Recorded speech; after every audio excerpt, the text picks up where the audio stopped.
Pasteur qui m'a donné l'occasion de venir et de passer ces 3 jours avec vous. Comme il a dit, maman n'est pas venue avec moi. Elle tenait vraiment à être là, mais notre 3e fille qui vit à Bâtiment a eu des jumeaux. Donc, maman prend soin de ces petits qui pleurent à chaque 2 heures. On doit leur donner du lait. Et notre fille allait même craquer. Quand nous étions à Abidjan, elle ne cessait d'appeler. Vous venez quand je vais craquer ici. Ces petits sont tellement gourmands. À chaque 2 heures, on doit leur donner à manger. Donc, veuillez excuser vraiment l'absence de maman. Elle devait être là pour témoigner. Il y a un aspect que le pasteur n'a pas souligné. Ces devoirs-là, je les faisais avec plaisir. Apporter du thé chaque soir à maman. Et vous savez ce qui s'est passé. Si elle a sommeillé, que j'étais sorti, je ne suis pas vite revenu. Si elle a sommeillé, elle écrit une note. Papa, je n'ai pas encore pris du thé. Elle met ça au lit. Donc quand moi je viens, je sais qu'elle n'a pas encore pris du thé. Donc je veux faire du thé, puis la réveiller, elle prend et elle s'endort. Donc je bénis Dieu pour cela. Donc ce soir nous allons passer quelques temps ensemble. Je vais exposer pendant quelques minutes et je vous laisserai le temps de poser quelques questions si vous en avez. Et à la fin, nous allons passer quelques minutes dans la prière. C'est vraiment important parce que le sujet du mariage, c'est vraiment un sujet très délicat. J'aimerais vous dire une chose avant même d'entrer dans les vifs de notre message. Ici aux États-Unis, en 1893, il y a un groupe de grands sociologues à travers le monde qui se sont retrouvés ici aux États-Unis en 1893. Et ils ont dit, dans 100 ans, donc en 1993, les prisons seront vides. Il y aura moins de problèmes. Dans 100 ans, on ne parlera même pas de divorce. Ils ont encore dit, dans 100 ans, les gens vont commencer à vivre longtemps, pas moins de 150 ans. Des grands sociologues qui sont venus partout à travers le monde se sont retrouvés ici aux États-Unis et ils ont prédit des choses qui devaient se passer dans 100 ans. Mais quand nous sommes arrivés en 1993, le taux de divorce a augmenté d'une façon incroyable. Ici aux États-Unis, on dit que le taux de divorce actuellement est à 52%. C'est grave. En Belgique, c'est 81% de divorces aujourd'hui. Pourquoi? C'est ce que nous allons voir ensemble pendant ces jours-ci. Pourquoi il y a tant de divorces? Pourquoi c'est que les sociologues, je respecte beaucoup les sociologues, pourquoi ils ont prédit des choses dont nous voyons les contraires? Je vais vous partager 5 points. Prenez note, il y a tellement de versets que je ne saurais pas lire ici. J'aurais besoin d'un volontaire qui a sa Bible avec lui pour m'aider dans la lecture de quelques versets, mais le reste des versets, vous pouvez seulement les noter et vous allez lire à la maison. Permettez-moi de prier avant de commencer. Seigneur notre Dieu, merci pour la grâce que tu nous fais ce soir d'être là. Tu ne fais rien au hasard. Tu as voulu que nous puissions nous retrouver ce soir pour réfléchir ensemble en ce qui concerne le mariage, particulièrement le couple. Je sais qu'il y a des célibataires, mais ça peut les aider aussi à mieux se préparer pour que dans l'avenir, qu'ils puissent avoir des mariages heureux qui glorifient ton nom. En Jésus-Christ, notre Seigneur et Sauveur, nous avons prié. Amen. Amen. Amen. Donc, je vais vous partager 5 points et vous aurez éventuellement des questions que vous pourrez poser. Nous allons commencer d'abord par l'origine et le sens du mariage. Ceux qui prennent note, parlons de l'origine et le sens du mariage. Quelqu'un va nous lire un passage que vous connaissez déjà, qu'on lit dans presque toutes les cérémonies de mariage. C'est Genèse chapitre 2, versets 18 à 24. Genèse 2, 18 à 24, nous allons écouter la lecture. Genèse 2, 18, j'ai lu au nom de Jésus. L'Éternel Dieu dit, il n'est pas bon que l'homme soit seul, je lui ferai une aide semblable à lui. L'Éternel Dieu forma de la terre tous les animaux des champs et tous les oiseaux du ciel, et il fit venir vers l'homme pour voir comment il les appellerait. Et afin que tout être vivant porte le nom qu'il lui donnerait, l'homme. Et l'homme donna des noms à tous les bétails, aux oiseaux du ciel et à tous les animaux des champs, mais pour l'homme, il ne trouva point d'être semblable à lui. Alors l'Éternel lui fit tomber en profond sommeil sur l'homme, qui s'endormit. Il prit une de ses côtes et referma la chair à sa place. L'Éternel Dieu forma une femme de la côte qu'il avait prise de l'homme et il l'amena vers l'homme. Et l'homme dit, voici cette fois celle qui est os de mes os et chair de ma chair. On l'appellera femme parce qu'elle a été prise de l'homme. C'est pourquoi l'homme quittera son père et sa mère, il s'attachera à sa femme et ils deviendront une seule chair. Amen. Amen. Donc ce passage nous donne clairement l'origine du mariage. L'homme était dans les jardins. Quand Dieu a créé Adam, la Bible nous dit que l'homme était dans les jardins. Il avait tous les animaux autour de lui. S'il avait besoin de se déplacer, il n'a qu'à appeler un cheval, il monte le cheval, il se déplace. S'il veut traverser une rivière, il n'a qu'à appeler un crocodile, il monte dessus, il traverse la rivière. Bon, c'est aujourd'hui à cause du péché que nous avons peur de crocodiles et de certains animaux. Mais dans les jardins, c'était vraiment des animaux que Dieu a mis à côté de l'homme pour lui faciliter la tâche. S'il veut cueillir un fruit, il n'a qu'à dire à un singe, va me cueillir tel fruit et tu me le donnes. Mais voilà que Dieu lui-même, en observant l'homme, il a constaté que l'homme manquait quelque chose. Parce que le soir, chaque animal s'est retiré, et ainsi de suite, l'homme restait seul. Et lui-même, Dieu va prendre la décision d'amener une femme à l'homme. Donc, nous pouvons dire clairement que Dieu est l'initiateur du mariage. Donc, c'est Dieu qui a institué le mariage. Et quand Dieu a institué le mariage, il en a donné des instructions. Dieu est l'initiateur du mariage, c'est lui qui a institué le mariage, mais il a donné aussi les instructions pour que ça marche. C'est comme les appareils que nous avons, les voitures que nous avons, les instruments que nous avons, tout ce que nous avons, les fabricants donnent des instructions. Il dit par exemple, pour mon appareil photo, pour mon appareil téléphonique, il faut mettre ceci. Pour la voiture, il faut mettre tel carburant pour que ça roule.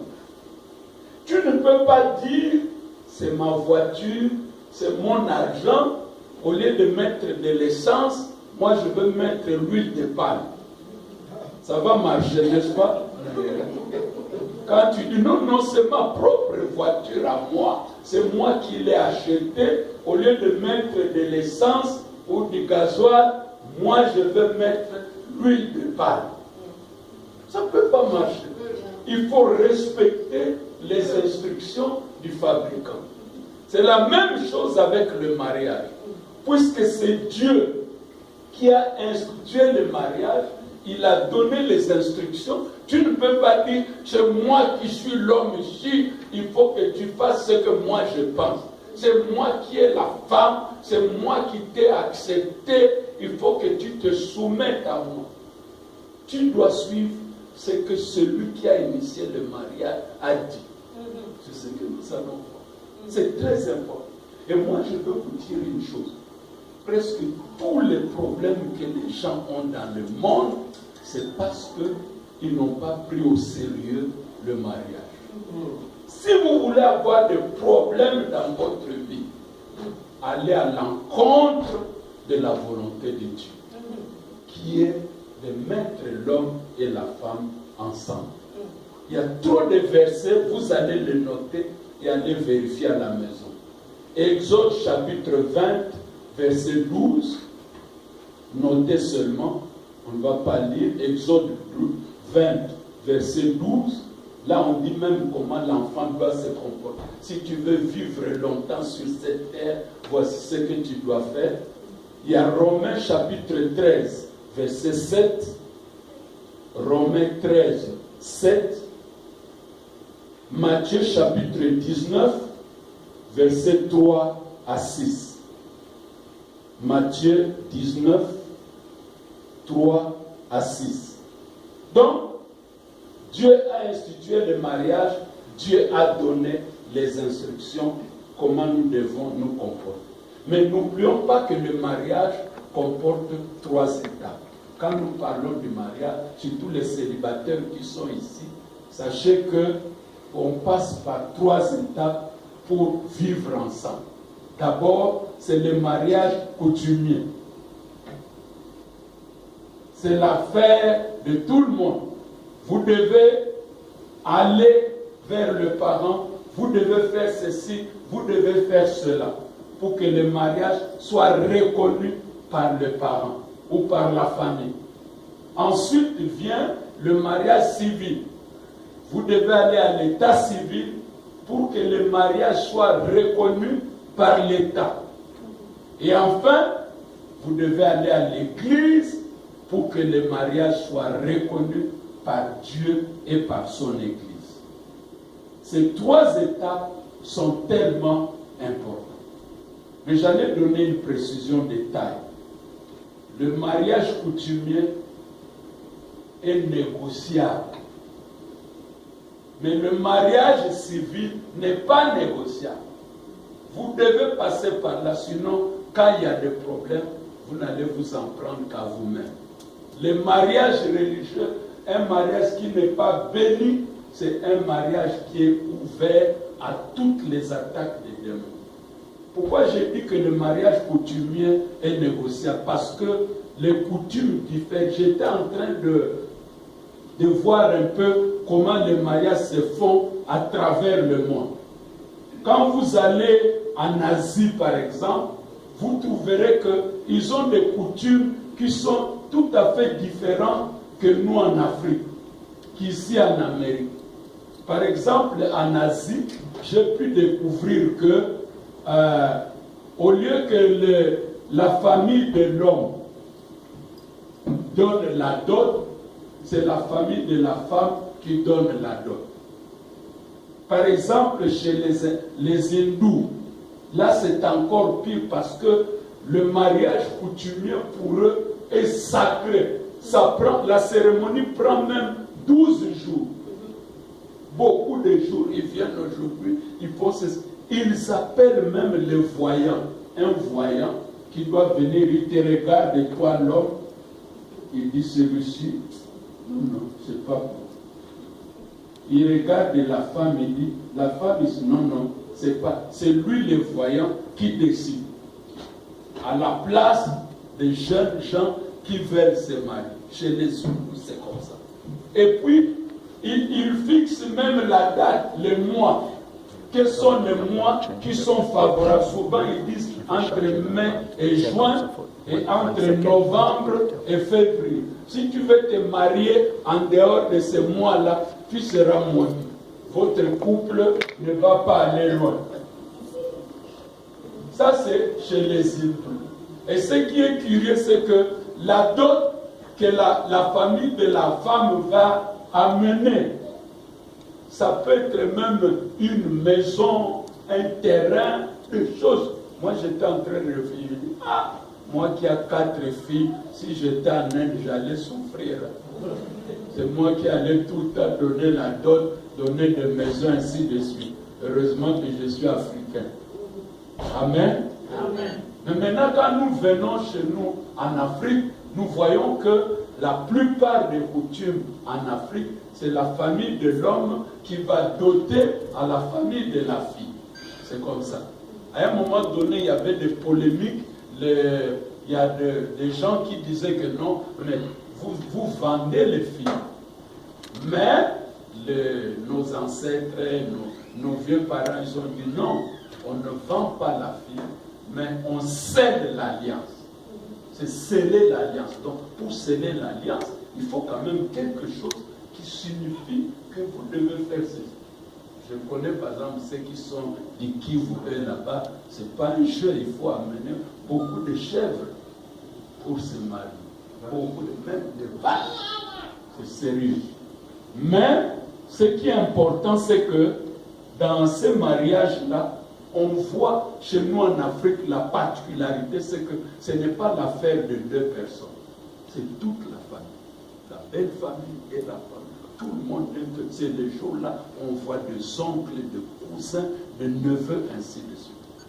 Par contre, ici en Amérique, vous qui vivez en Amérique ici, vous savez que 2 jeunes gens peuvent se rencontrer. Ils informent seulement les parents. Nous, on veut se marier. Et la dot là, eux, les Américains, ils ont leur façon de se marier. Je ne vous apprends rien. Ils achètent seulement l'alliance. Et vous savez que la semaine passée, je suis allé me faire coiffer. On me dit que tu vois ce coiffeur ici. Il est malheureux aujourd'hui. Il est misérable. Il ne fait que pleurer. J'ai dit, il pleure pourquoi? Il dit, mais il a donné une alliance très... Il a acheté l'alliance $5,000 pour ses fiançailles. Il a donné la fiancée. Ils se sont mariés. Ils n'ont même pas fait 2 ans. Ils ont divorcé. Il regrette son alliance de $5,000. Et cet argent-là, il peut faire beaucoup de choses avec.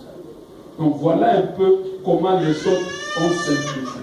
J'ai vu en Europe c'est un peu difficile parce que c'est diversifié. Il y a des pays où l'homme donne la dot, mais en Grèce par exemple, les Grecs, eux, c'est la famille de la femme qui donne la dot. Nous, on a une nièce qui vit en Europe là-bas. Il y a un Grec qui voulait l'épouser. Nous, on ne savait pas leur coutume. Et quand les choses avançaient, ils ont fixé la date du mariage. Ils nous attendaient, ils disaient, mais vous ne bougez pas comment? Nous, on dit, mais nous, on vous attend. Vous ne bougez pas comment? Nous, on ne savait pas. Alors qu'eux, ils attendaient que nous, on a même la dot, qu'on a épousé leur garçon. On dit non, cette histoire-là, ça s'est arrêté là. Alléluia. Heureusement, la nièce est déjà fiancée à un Congolais. Donc, il va donner la dot. Amen. Ça, c'est pour vous rappeler que le mariage est institué par Dieu et nous devons respecter ce que Dieu a donné comme instruction. Maintenant, le deuxième point, parlons du rôle et les responsabilités du mari. Dieu a clarifié les choses. Quand vous allez lire le passage à la maison, vous verrez que Dieu a fait les choses pour que les couples soient heureux. Et il y a des passages que vous allez lire, notez seulement Éphésiens chapitre 5, verset 25. Éphésiens 5, 25, 1 Timothée 5, 8, 1 Timothée 5, 8, Luc 21, 36, Luc 21, 36 et Éphésiens 6, 18. Je reprends. Le rôle et les responsabilités du mari. Éphésiens 5, 25, 1 Timothée 5, 8, Luc 21, 36 et Éphésiens 6, 18. Donc, quand vous allez lire ce passage, vous allez découvrir que Dieu a donné beaucoup de responsabilités à l'homme. 1. Aimer sa femme. Ça, c'est grave. Parmi les responsabilités que Dieu a données à l'homme, c'est d'aimer sa femme. Ensuite, pourvoir aux besoins de sa famille. Aimer sa femme, pourvoir aux besoins, et ensuite protéger la femme.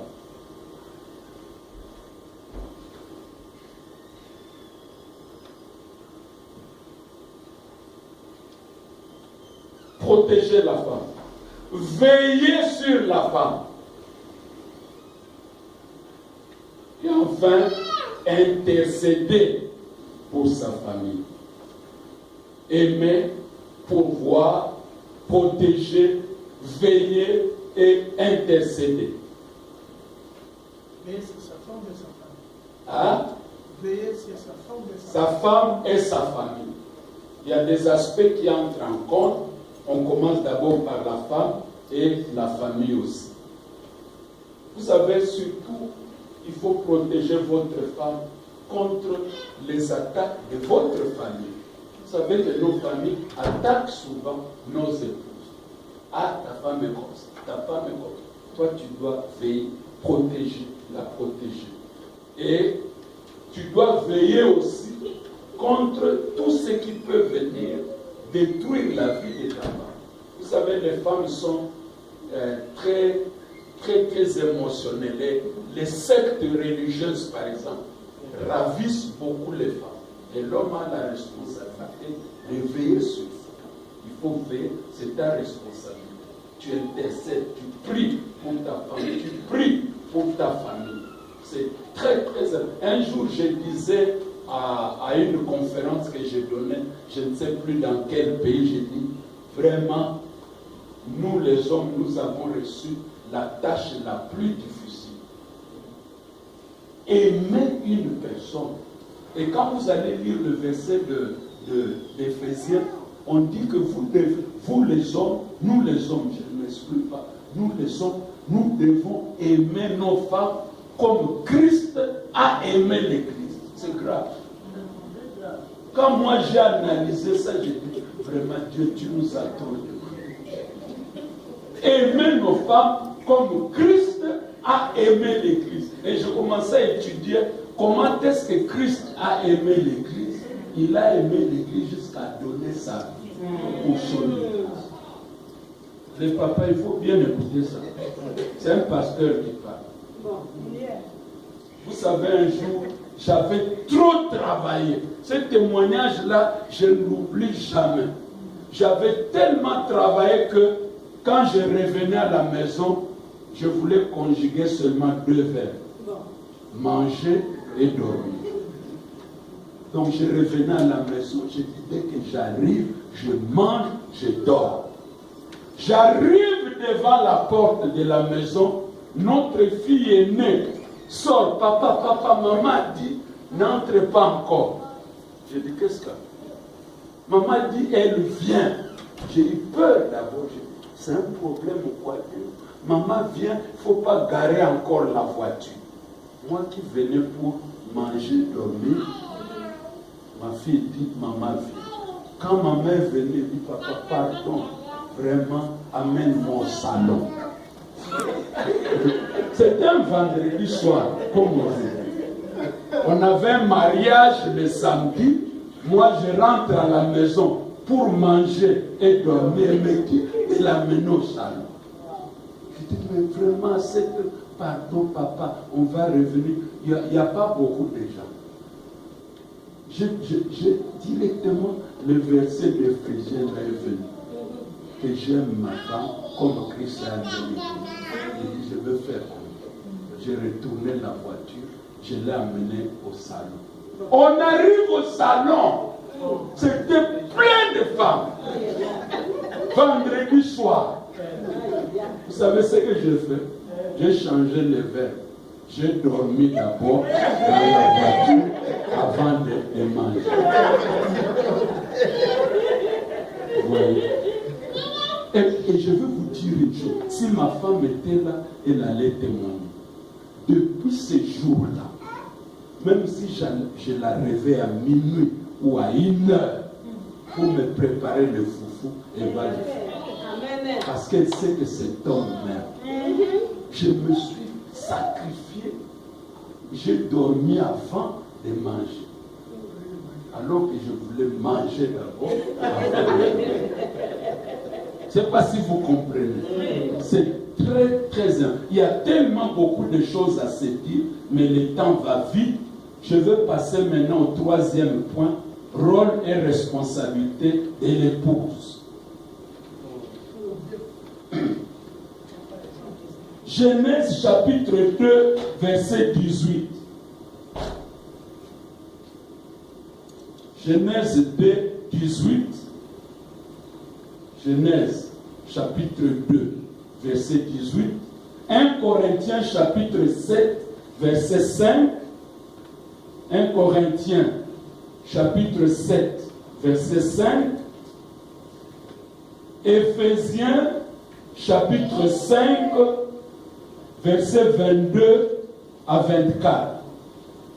Éphésiens chapitre 5, 22 à 24. J'aimerais qu'on nous lise simplement Genèse 2, 18. Genèse 2, 18. L'Éternel Dieu dit, il n'est pas bon que l'homme soit seul. Je lui ferai une aide semblable à lui. Les autres passages, vous allez les lire à la maison.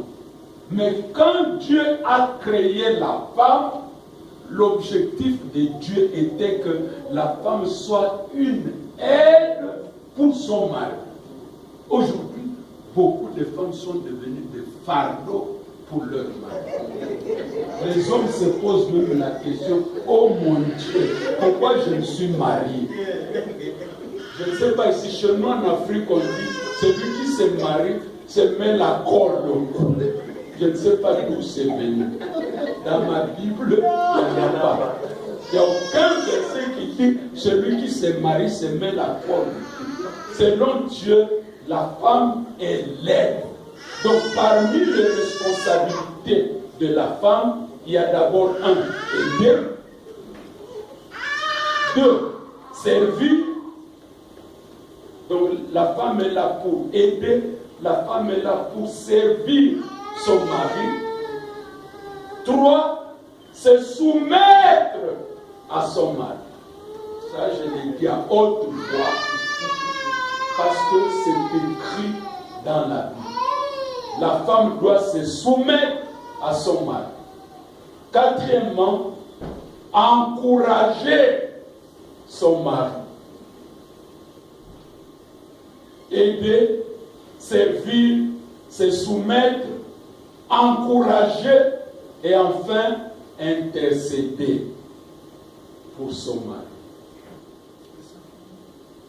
Je reviens sur une question que les femmes me posent. Papa, pasteur, dis-moi clairement, cette soumission-là, c'est comment?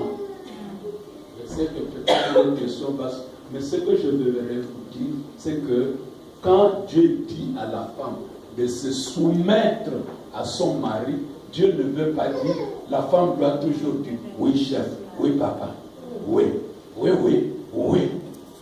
Non, Dieu n'a pas dit. La soumission ici, nous devons comprendre que Même si tu as un avis contraire, il faut de bonnes manières de le dire.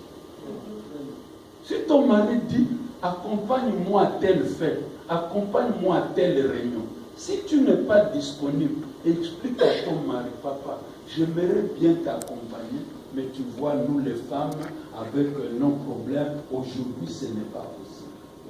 Tu les dis avec douceur. L'homme sera même content, chérie, tu peux rester, j'ai compris. Mais quand tu réponds d'une façon brutale, tu me déranges, je ne peux plus me répondre. La Bible dit, la femme doit se soumettre à son mari. Encourager le mari. Je connais des femmes, le mari va aller au travail, elle maudit même son mari. C'est toi qui me chasses. Et tu pars, que tu reviennes à minuit. Comment tu peux dire ça? Ton mari va au travail. Et vous savez, ce que je vous dis est sérieux parce que je suis allé visiter une famille. La femme vient à l'église, le mari ne vient pas. J'ai posé la question à l'homme. Pourquoi tu ne viens pas à l'église? Il me dit, je viendrai faire quoi? Ma femme qui fréquente votre église, elle me fait souffrir. Je souffre comme tu me fais.